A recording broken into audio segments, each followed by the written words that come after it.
Querido amigo, com muita alegria, estamos iniciando os nossos estudos no segundo livro de Samuel.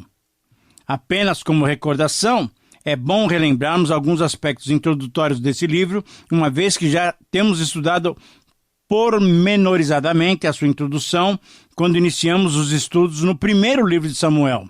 Mas vamos destacar pelo menos 5 pontos rapidamente. Em primeiro lugar, em relação à questão da autoria. Como dissemos anteriormente, Samuel é geralmente considerado o autor do primeiro livro de Samuel, nos capítulos 1 a 24. E Natã e Gade, os profetas, os autores dos capítulos 25 a 31 do primeiro livro, e também os autores de todo o segundo livro de 2 Samuel. As descrições detalhadas e a minúcia sugerem que esses autores foram testemunhas oculares desses acontecimentos. Em segundo lugar, vale destacar também a questão da data. Como o primeiro livro, esse segundo livro deve ter sido escrito por volta de 930 a.C., isto é, algum tempo depois da morte de Salomão e da divisão do reino em Israel, Reino do Norte, e em Judá, Reino do Sul. Uma terceira menção, um terceiro destaque que devemos fazer é com relação ao propósito. Qual era o propósito pelo qual esse livro foi escrito? Assim como no caso de 1 Samuel, os autores quiseram dar continuidade ao registro da história de Israel. Que ela tem sido contada por Moisés lá no Pentateuco. A história de Israel tinha sido contada por Josué no livro que levou seu próprio nome. E a história de Israel também tinha sido contada por Samuel, que registrou o período dos juízes, e também os primeiros 24 capítulos do seu primeiro livro. Então, os autores, provavelmente Gade e Natã, quiseram registrar especificamente nesse livro a história de Israel desde a morte de Saul até o fim do reinado de Davi, abrangendo aproximadamente 40 anos, isso é, de 1010 a 970 a.C. Em quarto lugar, devemos destacar também uma das razões, ou algumas razões, por que nós queremos e devemos estudar esse livro. Afinal, essa história é a história de um povo já de muito tempo atrás, mas essa história é a história do povo de Deus. E com certeza nós vamos ver na história específica de Davi como ele experimentou dificuldades, sofrimento e pecado. Mas ao mesmo tempo, como é que ele experimentou o perdão, a graça e o permanente amor de Deus sobre a sua vida. Davi foi um homem segundo o coração de Deus, por causa da sua sinceridade e por causa da sua intimidade com Deus. Portanto, é um exemplo, é uma motivação para nós estudarmos esse livro. E em quinto lugar, um outro destaque que devemos fazer é respondendo a seguinte pergunta: o que nós podemos encontrar no estudo desse livro? Eu espero, querido amigo, que você encontre nesses próximos 12 programas alguma coisa que vale a pena você gastar tempo ouvindo a nossa programação e estudando a palavra de Deus. Você encontrará nesse livro, no estudo de 2 Samuel, certamente você poderá perceber a poderosa e amorosa mão de Deus nos acontecimentos humanos, isto é, na história de Davi, na história de Israel. Nós vamos ver a mão de Deus se movendo, a mão de Deus capacitando esse rei. Por quê? Porque ele é um homem segundo o seu coração, mas nós vemos completamente a soberania de Deus no controle de todas as coisas. Ora, diante disso, espero que todos nós sejamos motivados a estudar profundamente esse livro para extrairmos deles princípios aplicáveis às nossas vidas.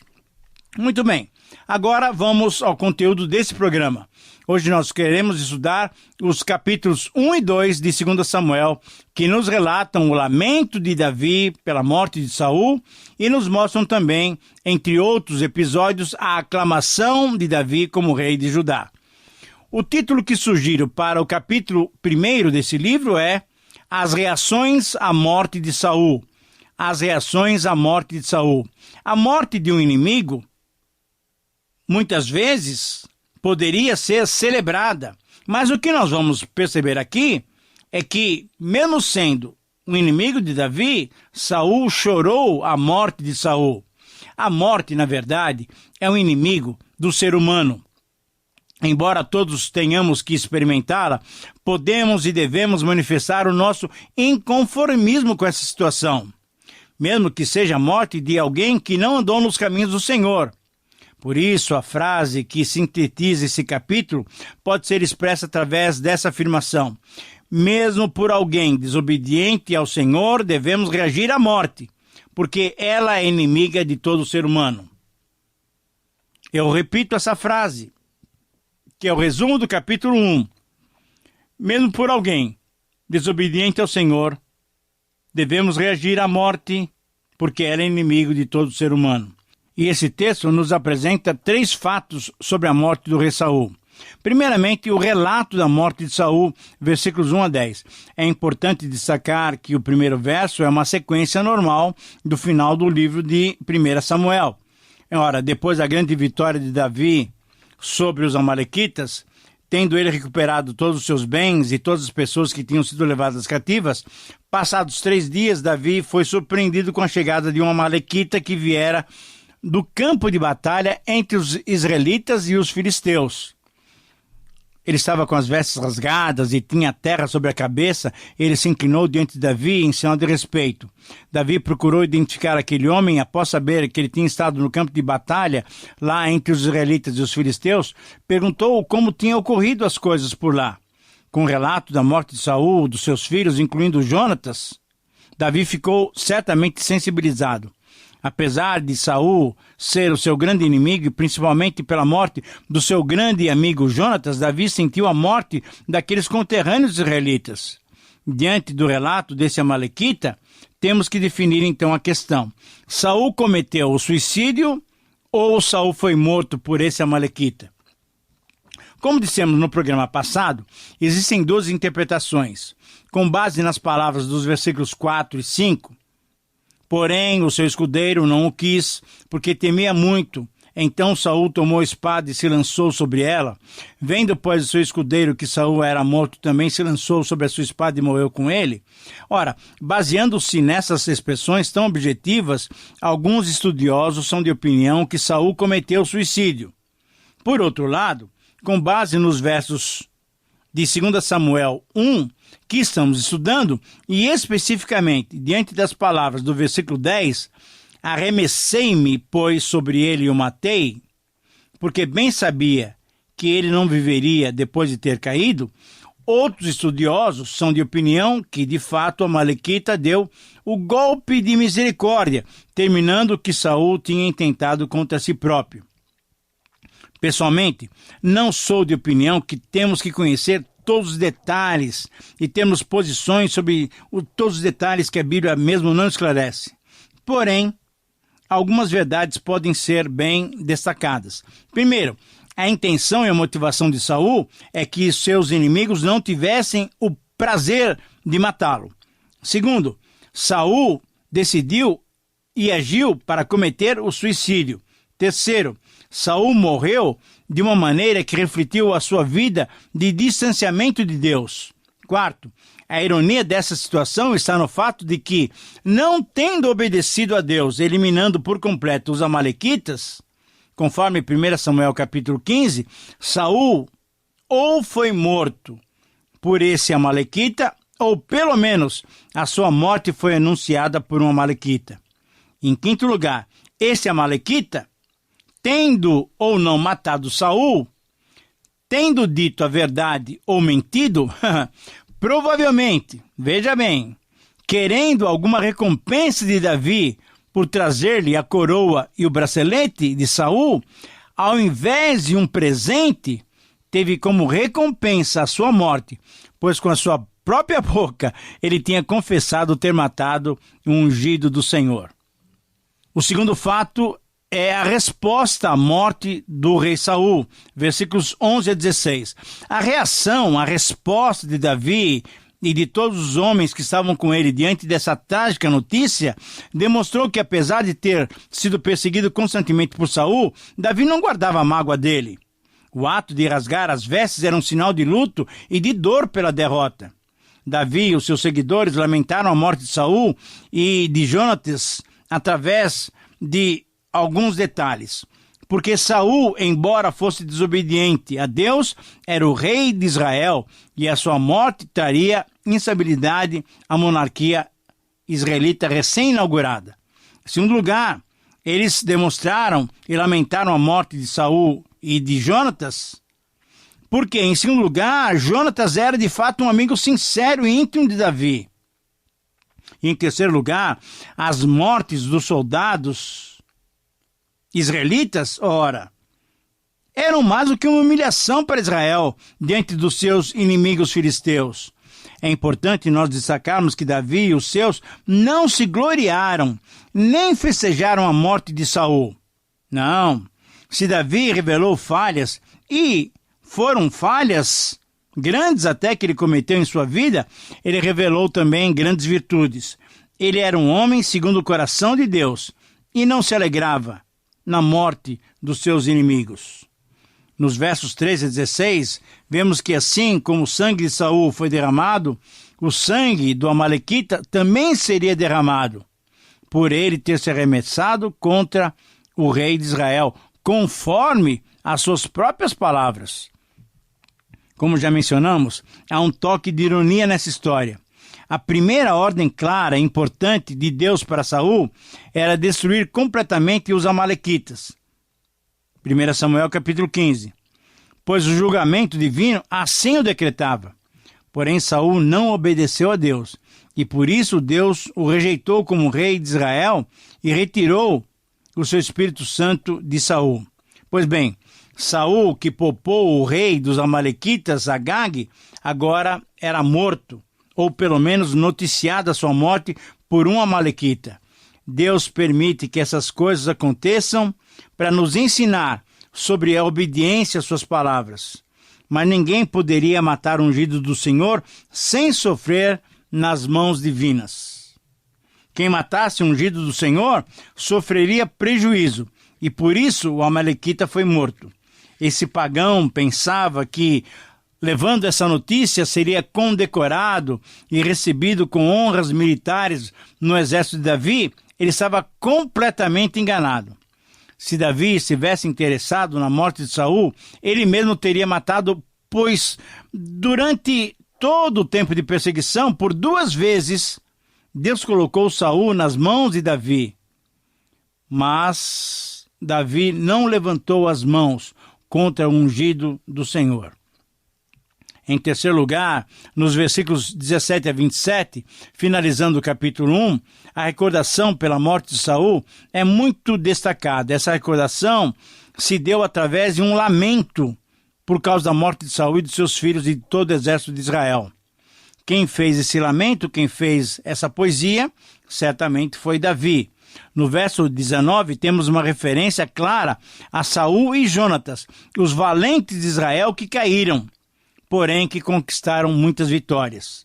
No verso 20, temos um pedido para que não se divulgue a notícia da morte dos israelitas entre as cidades dos filisteus, para que eles não se alegrem. Os montes de Gilboa, no versículo 21, foram os locais dessas perdas irreparáveis. Portanto, não deveriam mais receber orvalho, nem chuva, nem deveriam mais produzir frutos. A expressão, o escudo de Saul, que jamais será ungido com óleo, nos mostra uma antiga prática de untar com óleo os escudos para protegê-los do mau tempo e para que as espadas dos inimigos escorregassem, não causando impacto àqueles que empunhavam aquele escudo. Nos versos 22 a 23, novos elogios foram dados a Saul e Jonatas, que conquistaram muitas vitórias, não voltando com as espadas vazias depois de uma batalha. O que se percebe é um sincero e dolorido lamento por parte de Davi.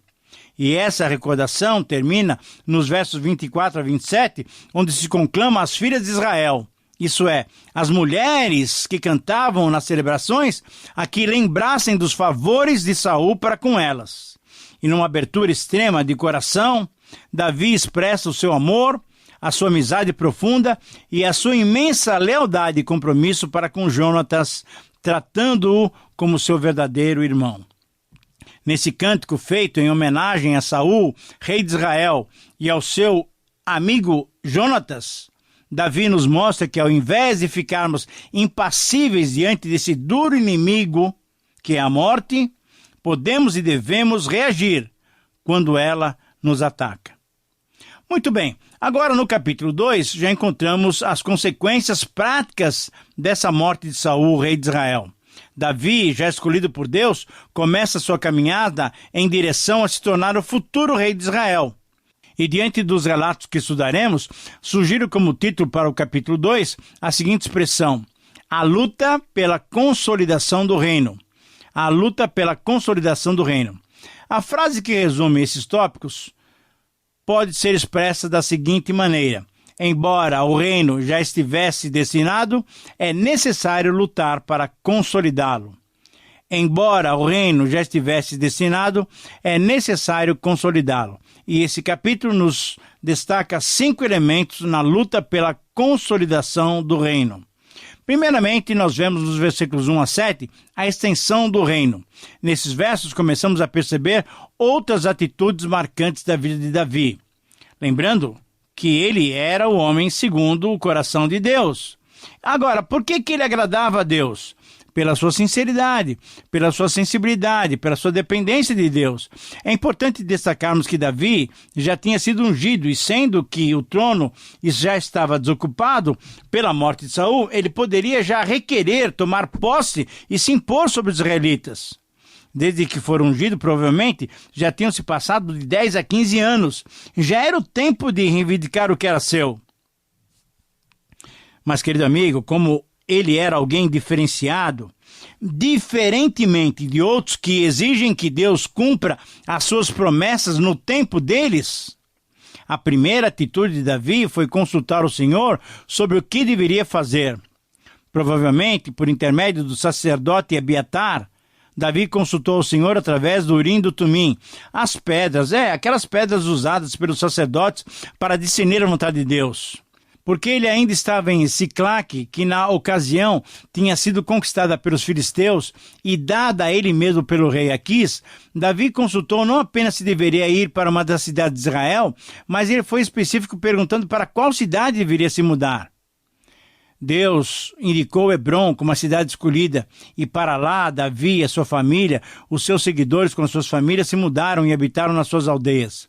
Na verdade, Hebrom era uma cidade pertencente à tribo de Judá. Portanto, a tribo de Davi. E conforme o versículo 4, por isso mesmo vieram os homens de Judá e ungiram ali Davi rei sobre a casa de Judá. Uma segunda atitude que Davi demonstrou nas suas primeiras ações foi a sabedoria. Ele, sendo informado que os homens de Jabes de Gileade é que honraram a Saul, recolhendo seu corpo e sepultando-o com dignidade, Davi então agradeceu, mandou mensageiros agradecer àqueles habitantes de Jabes de Gileade por aquele ato sensível para com o rei de Israel.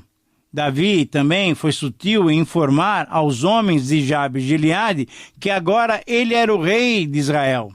Assim, Davi foi conquistando aliados, estendendo a sua abrangência para se tornar rei sobre todo Israel.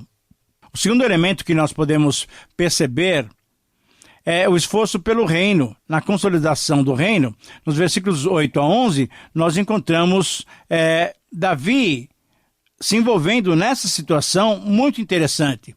Abner era primo de Saul e capitão do seu exército. Queria comandar, na verdade, a própria nação e deu posse a Isbosete, um dos filhos de Saul, que não tinha sido morto na batalha contra os filisteus. As únicas exceções eram as tribos de Israel, isto é, Judá e Simeão, que seguiam a Davi. Porém, as outras 10 tribos seguiam a Isbosete, exatamente por ordem, por planejamento de Abner. Com certeza podemos ver um esforço das duas facções para reinar sobre todo Israel. Um outro elemento nessa consolidação do reino, em terceiro lugar, nos versículos 12 a 17, temos o embate das espadas. Aqui, novamente, temos uma prática muito triste, muito terrível daqueles dias. Lutaram entre si 12 representantes de cada lado. Eram como se fosse um duelo. Assim como Davi lutou contra Golias, cada um representando o seu exército, aqui, 12 soldados de cada lado, representando os dois exércitos, estavam se degladiando. Ora, tudo isso foi chamado de embate das espadas. Em quarto lugar, temos ainda o empenho na perseguição. Versículos 18 a 23 mostra que nessa loucura por poder, nessa corrida por ganhar espaço e conquistar toda a nação israelita, Abner, o primo de Saul, comandante das tropas de Israel, isso é, de Israel que estava mais ao norte, que manobrava o fraco Isbosete, foi perseguido por Azael. E finalmente, Abner matou Azael. Que situação terrível! Um israelita contra outro israelita.